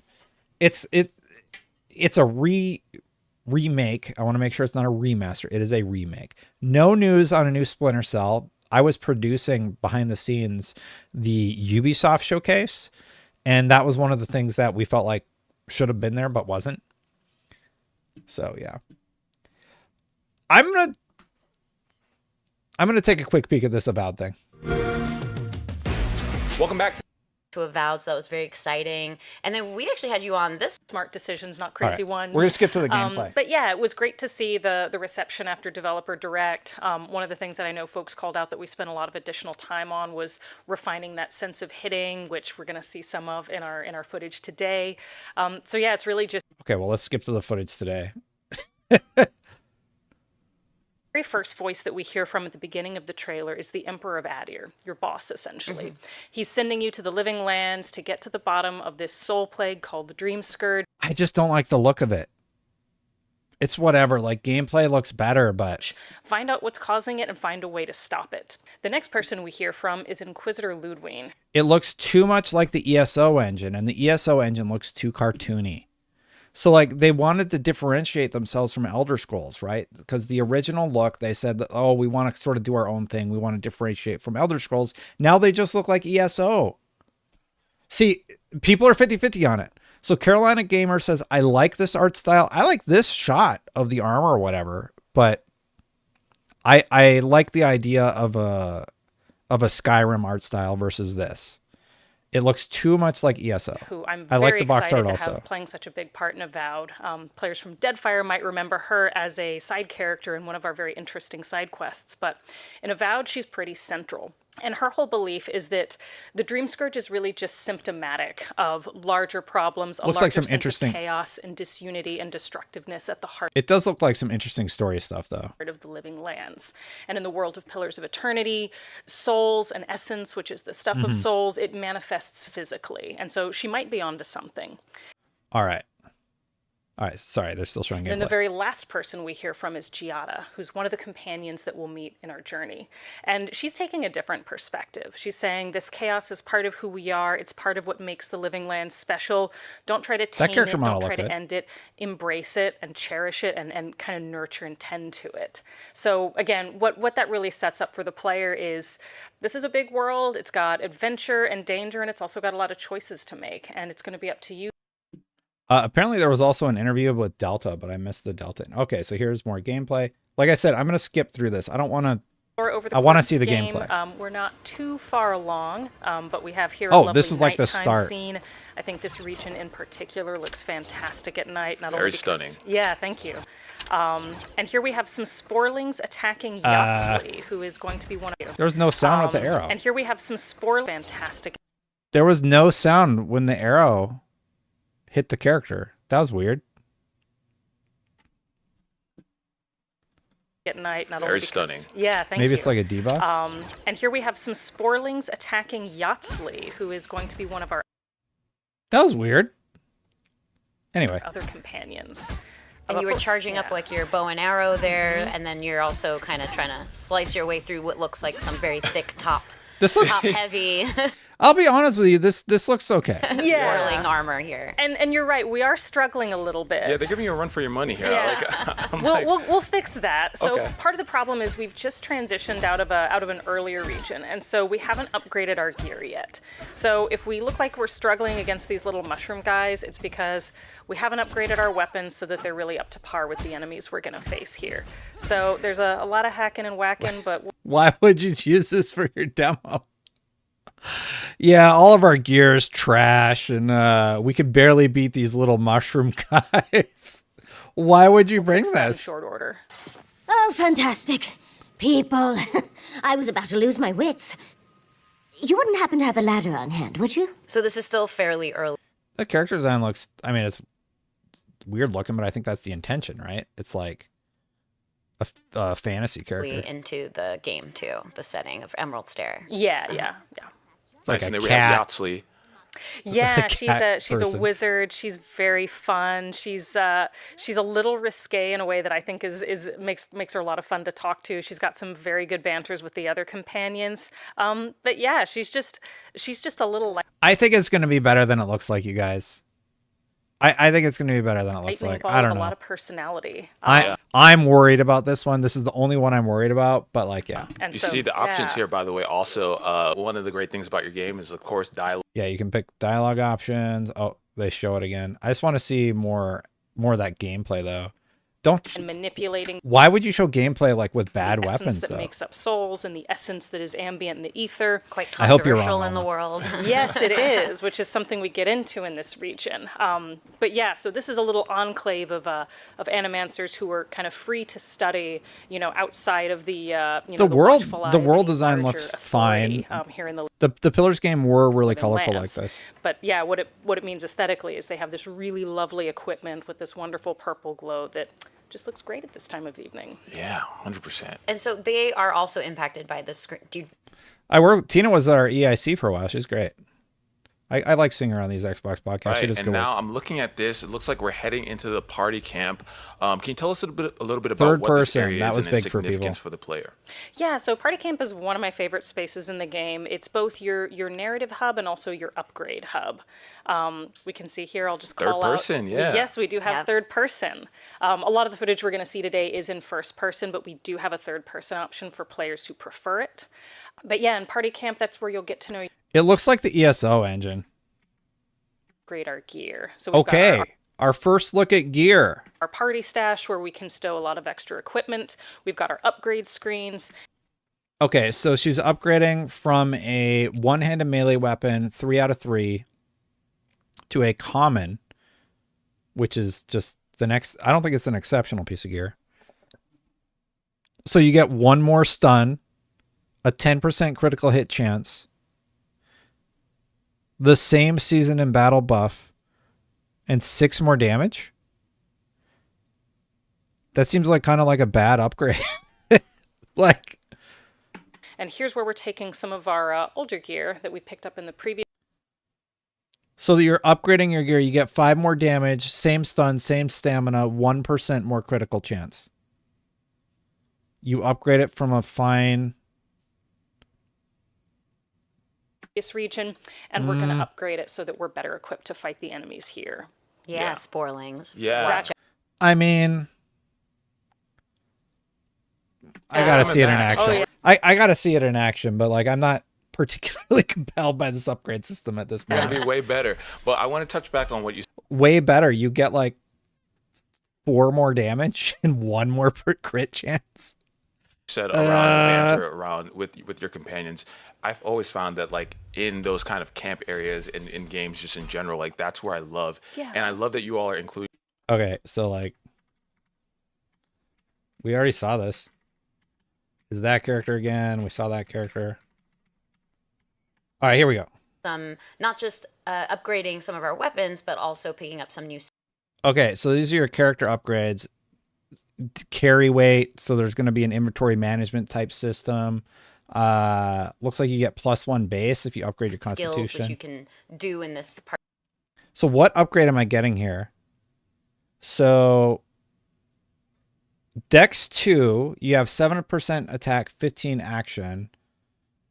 You get more attack, more action, I guess.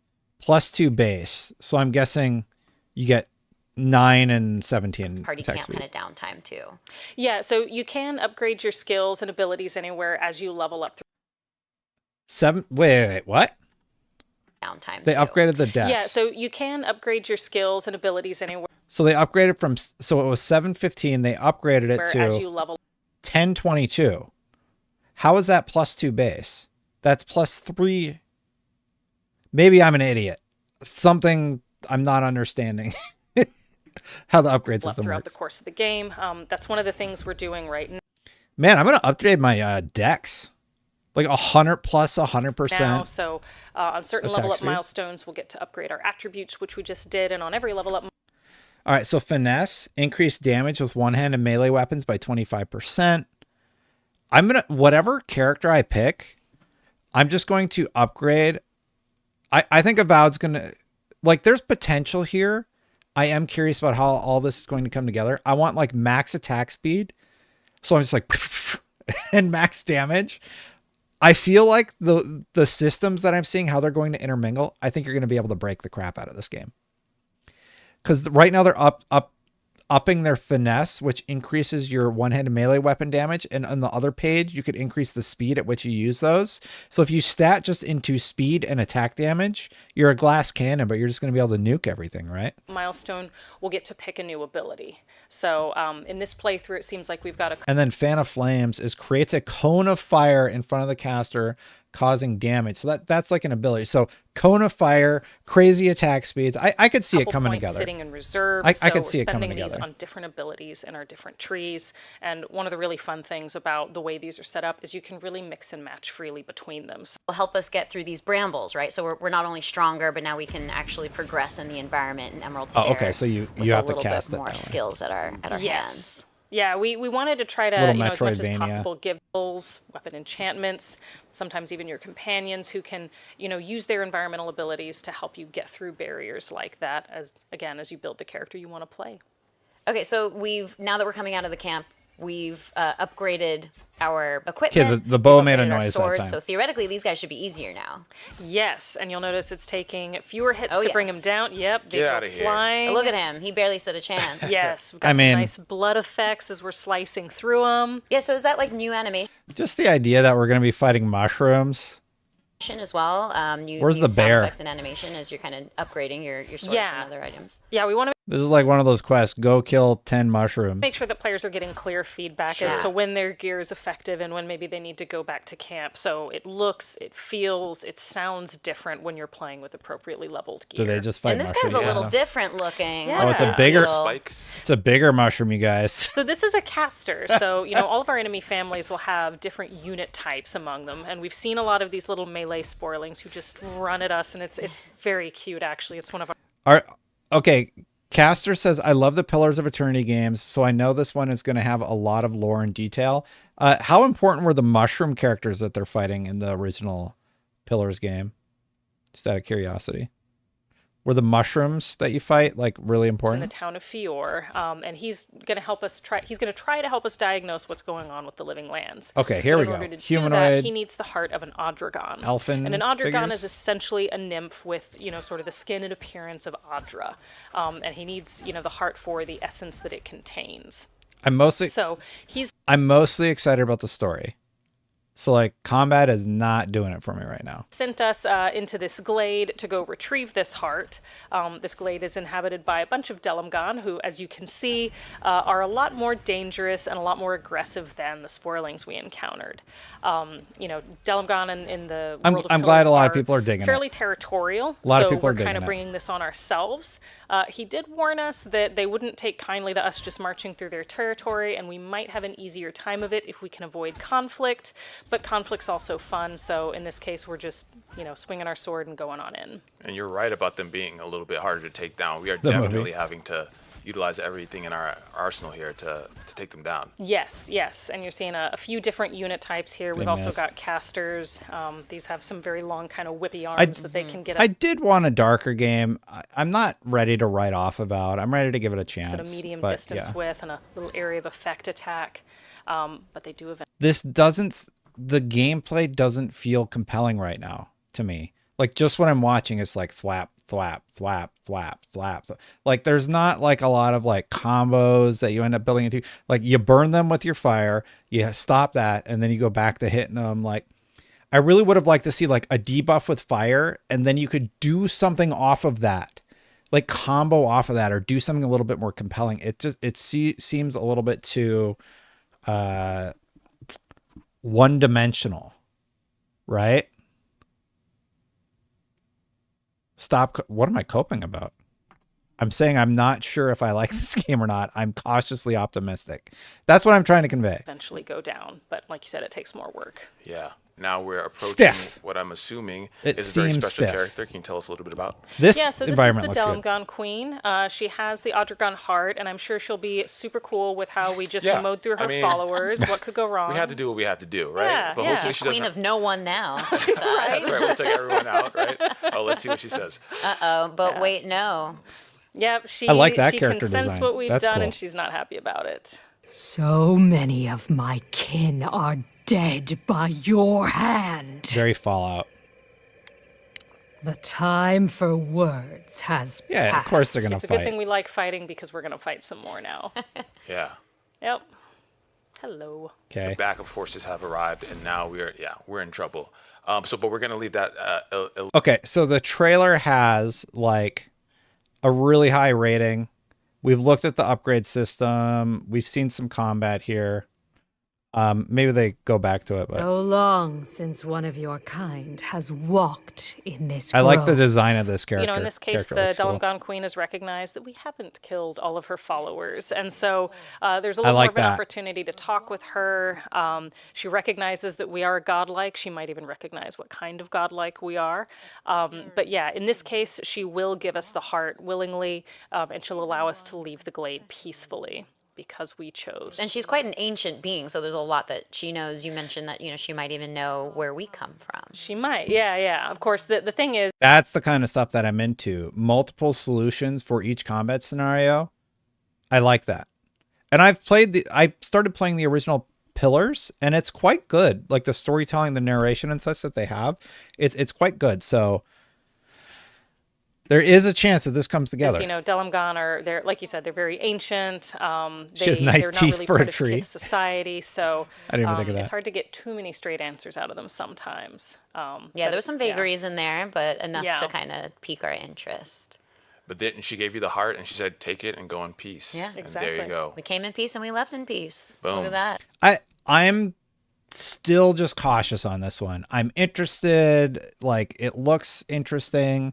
I think the storytelling has a chance to wow us. To just really put the rest of the experience together, get it all polished, get it across the finish line, and Yeah. we're all really stoked to see how players feel that players See, like, that interaction there is kind of what I want to see more working of. really hard to just really put the rest of the experience It comes up here. together, They freeze a get it all character and then they smash the character.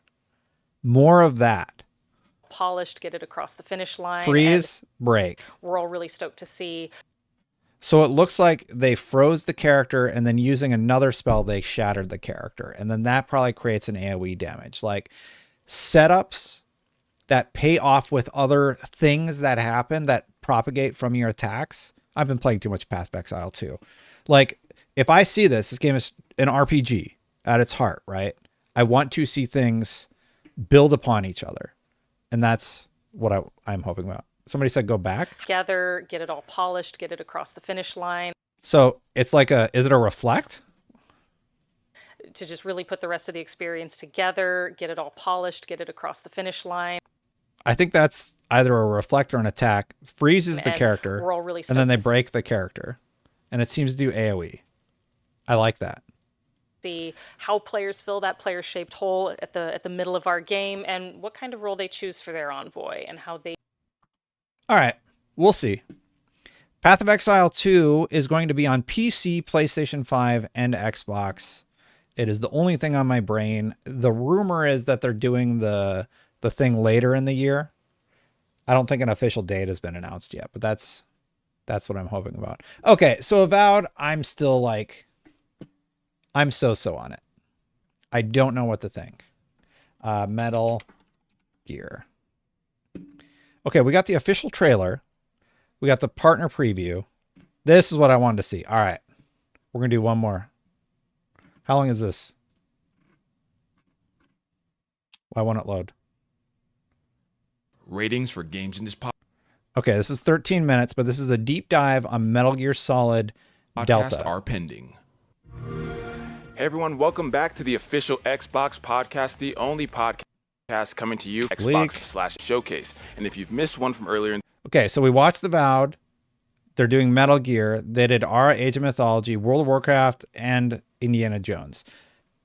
I'm sold on indie. I just want to play it this holiday. this week, don't worry, definitely check out Do it in Spanish. youtube.com/various Yeah, Jeff, video to take here we engine go. look at the game of last year. One at the Xbox Partner Preview, which is awesome, and that was the first in-engine look at the game. And now at the Xbox Game Showcase, of course, this past weekend. And there's a lot to talk about. So we're honored to welcome producer Noriaki Okamura into the studio. Okamura-san, thank you so much for joining us. Can you please introduce yourself for everyone and share your history with Konami and Metal Gear? コナミデジタルでエンターテインメントの岡村紀明です。 Hello, I'm Noriaki Okamura with Konami Digital Entertainment. I've been with Konami for a little over 30 years, and I'm currently the series producer on the Metal Gear series. に関してはこれまでもいくつかのプロジェクトに直接関わってます。 Also, Master for 約10年ぶり this you know the cutting Anytime you're conducting an interview and there's translation, it like makes the interview twice as long. と原作のストー We're リー keeping everything about the story in the game world, but we've rebuilt it with cutting-edge graphics and 3D sound. I mean, which you're really hearing it in enhances stereo. Jungle So. environment and makes this the ultimate survival stealth action experience. Yeah, and Metal Gear Solid 3 is still so good. If you want to play Metal Gear Solid 3 right now, go pick up the disc collection for Xbox, if you're an Xbox fan, on Amazon. Get the old one because they enhance the game and it is currently the best experience you can get. If you really need to play it, you can get the Volume 1 collection, which has a whole bunch of Metal Gear games in it. But the best version of Metal Gear Solid 3 is the old 360 disc that you can buy. You put it in your Xbox Series X and you play it. I correct me if I'm wrong, chat, but to date, that is still the best version of the game to buy. It's better than getting a PS3 and playing any of the games on PS3. The only thing I would say is it doesn't have the context sensitive inputs on the PS2. But if you're looking for a modernized version of it, it's that version for some reason. The remake that they did, you can make it better with PC mods. the Metal Gear Solid Volume 1, but somehow that old 360 disc version is still like it's like give or take. So like either that one or Volume 1 if you're And is there any not a additional tryhard like meaning me. to having Delta in the title that we should be thinking about? タイトルにデルタをつけた背景としては、Delta is a Greek letter, and the original meaning is something like change or difference. But it Okay, also I like means that. to change the quantity of something without changing Is VJ on it? effort into the visuals of the jungle area that will look and feel out of the game. ジャングルの嘘 Sorry, デ I ル skipped タ something. のビジュアル制作ではですね、多く We've been putting a ton of effort into the visuals of the jungle area that make up a lot of the game. ジャングルの嘘とした I'm stoked for this We game. really want This, them to I look think and this looks feel great. like totally overgrown, wet, humid environments. 部分にこだわりを作って作り上げ Oh, I hadn't seen this. Oh, no, yeah, we did. Never mind. ジャングルの We've also created much more realistic models for the plants and animals you'll encounter Yeah. there that can become fuel for Snake, and stepped up the realism of the wounds you can The get, little crabs. or the mud you'll get covered in. の表現 I think the mud tech is one of the best technology advancements that they've teased this far. Pillars of Eternity is on Xbox, Luke. I was talking about Path of Exile. I know that's a little confusing. The mud tech, I think, looks really, really good. I am really curious about how they've modernized the wound system. そういったものも含めて、ジャングルでのミッションを強く So you'll really feel the harshness of this environment and your mission there. Yeah, the wildlife So looks definitely really cool. try it on your big screen. It's going to look great in 4K. Yeah, and I actually have a similar question about the audio. Obviously, people are playing with much higher quality headsets or sound systems than they did in 2004. We can actually have those performances in even Audio's higher better. quality. Your code name for this mission will be Naked Snake. I'll be referring to you as Okay, hold on. It has as much a lot to fill. Plus, back then, 20 years ago, we actually had to compress the voice acting down a lot to fill all that audio. Today, we aren't as limited. We don't have to compromise as much as on formats and compression, so we can actually have those performances in even higher quality. your code name for this mission will be Naked. Wait, are they reusing the audio? I gotta go back. Sorry, guys. Just chose では当時の収録した音声を使わせていただいています。 We're using all the original voice performances, but Okay. there are some lines where characters teach you the controls that really don't match anymore. So we actually did get the original actors to re-record just those. So they got David Hayter back in and stuff. That's cool. させていただいています。20年前は The square サウン button. ドデータを Plus, back then, 20 years ago, we actually had to compress the voice acting down a lot to fill all that audio. So we Today, get- we aren't as limited. We don't have to compromise as much as I said David Hayter, right? on Yeah. formats and compression, so we can actually have those performances in even higher That's quality. hype. Your code name for this mission will be Naked Snake. So they use the original recordings from Metal Gear Solid 3 and they're bringing them into this game, which means you're going to get better audio fidelity of those original voice lines in Delta. I bet you money that modders are going to take those audio files, those uncompressed audio files, and put them in the original. So not only will we likely get better stuff in whatever the original remake was, where they like, that was one of the things, the audio was a complaint about that volume 1. Yeah, so like timeline wise, let's think about this. Timeline wise, it goes 3. Technically, it would be Metal Gear Solid, what was it? 5 was the last one, right? And then we get 1.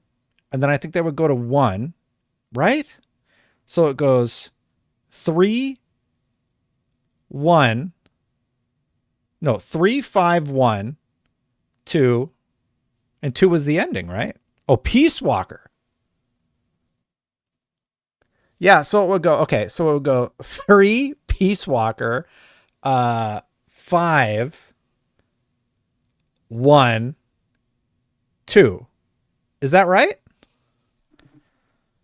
Xbox Series X sold out on Amazon? Maybe just the new version. I'll be referring to you as Snake from Yeah, now this on. looks freaking great. 再生チャンネル I'm 数 so も stoked for 当 Metal 時よ Gear りチャン Solid ネル 3. We've also expanded the compatible audio options so you can Somebody's got the order. 3, Peace Walker, 5, Metal Gear, oh, the NES games. Metal Gear 2, 1, 2, Revengeance. I don't think that order is correct. go with the original 2-channel sound or up to 7.1 channel audio. アップグレードしているということです。I do love that you brought some folks back into the studio to re-record those. Here's another look at any combat. action game. So we also gave that side of things a lot of care in the remake. We've come up with ways to rework the camera and the action to be more comfortable by modern standards. That's good. So if you're more used to a contemporary third-person style, you can pick up and play Delta right away. I don't think Rising's canon. Or Revengeance. But of course, we had the option for everyone to choose their preferred playstyle. You can use a more contemporary over-the-shoulder viewpoint, which we call new style, or we have legacy style with overhead camera like the original, allowing you a view of your surroundings so you can stick to the shadows and plan your moves. Yeah, I like crawling around on the floor like that. I'm going to have to watch this again. The Cold War, Deep in the Jungle. You play as a man who will one day become Big Boss, an agent codenamed Naked Snake. Yeah, we all know. The game begins with an operation named Virtuous Mission, where Snake's mission is to infiltrate Soviet territory alone and rescue a defecting Soviet scientist. It's where the I got to play through Metal Gear Solid 3 again. All right. Metal Gear Solid 3 looks freaking awesome. I am so stoked for it. And yeah, 4 is technically the end. I don't think Rising Revengeance is considered canon. I'm not positive on that, but I have a feeling that one was not counted. I am so stoked for Metal Gear Solid Delta. I will probably be playing through that again for sure. I got to play through 3 again though. There's so many fun games to be playing right now. Also, Destiny is great right now. I think I'm going to call the stream right now. I was going to go until about 1. I want to go hang out with the kids. By the way, hit that subscribe button, hit that bell if you have not yet. Hopefully, starting with Saturday, streaming today, I can get back to a more regular cadence of content for y'all. I had to play Final Shape. It was really, really important for me to play through that. I hope Volume 2, here's my wish list for Volume 2. We got to get Twin Snakes somewhere. Twin Snakes has to come somewhere. We need 4. 4 needs to be on modern devices. Wasn't Peace Walker on Volume 1? I actually have it on Steam. Metal Gear. So, Volume 1. The Master Collection. There was Metal Gear 1. It was Rising Revengeance is on Steam. Metal Gear and Metal Gear 2, those were the NES games. Metal Gear 5 Ground Zeroes. There's Phantom Pain, the prequel. Yeah, so I'm just going to Google it.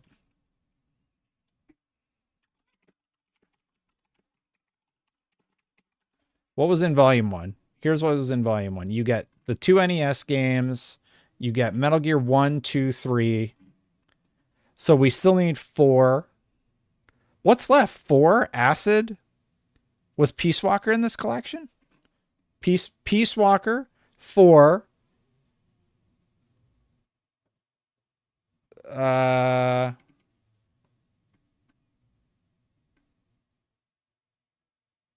Yeah, so Peace Walker 4, and then they need like one more game to round it out. I think Twin Snakes would be a good way to round it out.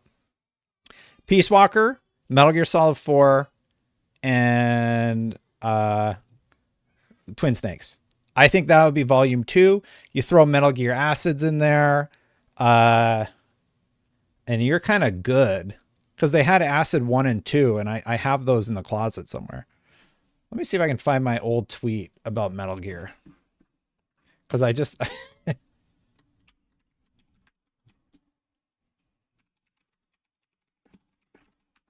Destiny Gary Metal Gear.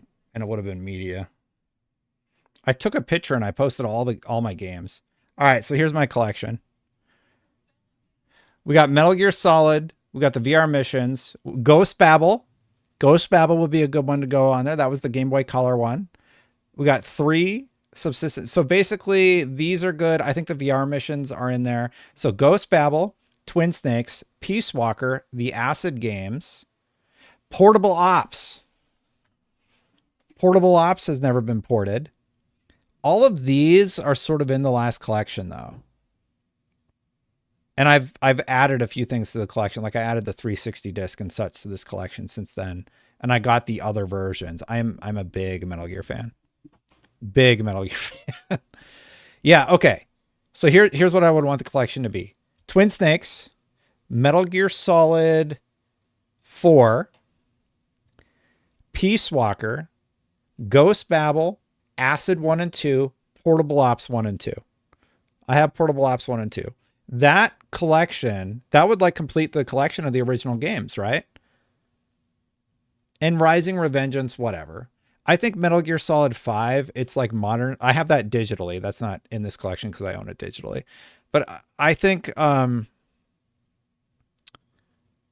would be a good round out. Yeah, but okay, so I have the original jewel case. Is this the OG box? I think that version that I have. No, okay, yeah. So I have the original. That's not like the collector's. That is the original PS1. I have VR Missions, original PS1 box. I thought there was another VR Missions, but maybe that came with 2. This version of 2 Subsistence has like special VR missions in it. Anyway, it's hard to follow like all the different things that the original had. I posted this and people were like, you don't have these games. So like I bought them. Like somebody said, you don't have this, you don't have the Essential Collection. So I went and bought it. Oh yeah, and check this out. I still got to put this together, but I got the Metal Gear Rex. Anyway, I'm a nerd. And this is what I was talking about.